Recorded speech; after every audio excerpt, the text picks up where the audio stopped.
Next video ആണ് study. First one വരുന്നത് semi tussar ഫാബ്രിക്കിൽ നമ്മൾ എപ്പോഴും ചെയ്യാറുള്ള മോഡൽ തന്നെയാട്ടോ. പക്ഷേ ഇതിനകത്ത് പ്രിന്റിന് കുറച്ച് വെറൈറ്റി ഒരു ഇതുണ്ട്.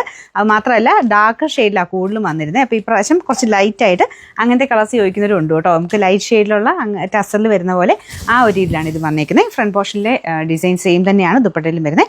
നല്ല രസമുള്ള കളർ കോമ്പിനേഷൻ ആട്ടോ. നല്ലൊരു പേസ്റ്റൽ കളർ ചാർട്ടാണ്. ഇതൊരു ഗ്രീൻ ഷെയ്ഡ്, പേസ്റ്റൽ ഗ്രീൻ്റെ കുറച്ചുകൂടി ഡാർക്കായിട്ട് നിൽക്കുന്ന ഒരു ഷെയ്ഡാണ്.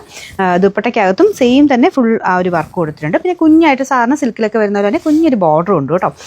ഇതാണ് ഇതിൻ്റെ ലാസ്റ്റ് ബോർഡർ വരുന്നത്. നല്ല ലെങ്ത് ഉണ്ട്, അത്യാവശ്യം നല്ല ഹൈറ്റുള്ളവർക്കും പറ്റും. നിങ്ങളിത് ലെങ്ത് ഒക്കെ കറക്റ്റായിട്ട് അറിയണമെങ്കിൽ ഒന്ന് സൈറ്റിൽ കയറി നോക്കിയാൽ മതി. ലിങ്ക് കൊടുത്തിട്ടുണ്ടല്ലോ, അതിൽ ക്ലിക്ക് ചെയ്താൽ മതി. അതിൽ സൈറ്റിൽ കയറി നോക്കിക്കഴിഞ്ഞാൽ നിങ്ങൾക്ക് അതിൻ്റെ ഫുൾ ഡിസ്ക്രിപ്ഷൻ കാണാൻ പറ്റും. അപ്പോൾ അതിൽ നിന്ന് ബൈനോ കൊടുത്താൽ പെട്ടെന്ന് തന്നെ അവൈലബിലിറ്റി അറിയാം കേട്ടോ. നിങ്ങൾ വാട്സപ്പിലോട്ട് അതിൻ്റെ അവൈലബിലിറ്റി കിട്ടുന്ന കുറച്ചുകൂടി ഈസി ആയിട്ട് ചെയ്യാൻ പറ്റും. സ്ക്രീൻഷോട്ട് അയച്ചാലും ഓട്ടോമാറ്റിക്കായിട്ടാണ്, പക്ഷേ എന്നാലും ഇത് ഇച്ചിരി ഈസി ആയിട്ട് അറിയാനും പറ്റും. എന്തെങ്കിലും ഡൗട്ട് ഉണ്ടെങ്കിൽ വാട്സപ്പിൽ തന്നെ മെസ്സേജ് ചോദിച്ചാൽ മതി. അപ്പോൾ ഇതിൻ്റെ ബോട്ടം വരുന്നത് സെയിം കളർ തന്നെ, സാറ്റിൻ സിൽക്കിന് മെറ്റീരിയൽ കേട്ടോ. ഇതിൻ്റെ നമ്പർ വരുന്നത് Y145, റേറ്റ് 1790 1790. രണ്ടാമത്തെ ഷെയ്ഡ് ഇതും നല്ല ഭംഗിയുള്ള കളറാട്ടോ. ഇത് ശരിക്കും പറഞ്ഞ എവിടെയോ ഒരു ലാവണ്ടർ ടോൺ മിക്സ് ആയിട്ട് വരുന്ന ഒരു ആഷ് കളർ എന്ന് പറയാം. നോർമൽ ആഷ് അല്ല, ലാവണ്ടർ തന്നെ ലൈറ്റായിട്ട് ചെയ്തേക്കുന്നതാണ്. നല്ല കളർ കോമ്പിനേഷൻ, നല്ല പ്രിൻറ്റുമാണ്. ദുപ്പട്ടയുടെ ഡിസൈൻ കണ്ടില്ലേ, ഇതുപോലെ കുഞ്ഞായിട്ട് ഇടയ്ക്കൂടെ ആ ലാവണ്ടറിൻ്റെ കുറച്ച് ഡാർക്കർ ടോണും പോകുന്നുണ്ട്. നേരിട്ട് കാണാൻ നല്ല രസമാണ് കേട്ടോ. പിന്നെ താഴെ ടാസിൽസും ഒക്കെ ഉള്ളതുകൊണ്ട് നല്ല ലെങ്ത് കിട്ടും. ബോട്ടം വരുന്ന സാറ്റിൻ സിൽക്ക് സെയിം കളർ. നമ്മൾ നോർമൽ സാറ്റിൻ അല്ല, അതിനേക്കാൾ റേറ്റ് കൂടിയ ഫാബ്രിക്കാണ്. വലിയ ഗ്ലേസിംഗ് എന്നൊന്നും പറയില്ല. ആ ടോപ്പിൻ്റെയും ദുപ്പട്ടയ്ക്കും ചേരുന്ന രീതിക്കാണ് ചെയ്തേക്കുന്നത്.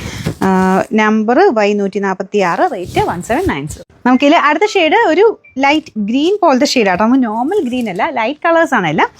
പിന്നെ ആ മെറ്റീരിയലിൻ്റെ ഒരു രസമുണ്ട് കേട്ടോ. ശരിക്കും ആ ഒരു സിൽക്ക് പോലെ തന്നെ ഇതൊക്കെ ഇരിക്കണേ. ദുപ്പട്ട വരുന്നത് ഈ രീതിയിൽ ഫുൾ പ്രിൻറ്റഡ് ആയിട്ട് നല്ല ഭംഗിയുള്ള നമ്മുടെ കലങ്കാരിയിലൊക്കെ വരാറുള്ള സൈസ് ആ ഒരു മോഡൽ പ്രിൻ്റാണ് കൊടുത്തേക്കുന്നത്. ബോട്ടം ഇതിന് കോട്ടൺ സിൽക്ക് ആട്ടോ വെച്ചേക്കുന്നത്. ഇത് ചെറിയ ഡബിൾ ടോൺ വരും, കറക്റ്റാണ്. നേരിട്ട് നല്ല കറക്റ്റായിട്ടുള്ള കളറാണ്. ചെറിയ ഡബിൾ ടോൺ വരുമ്പോഴത്തേനും കറക്റ്റാണ്.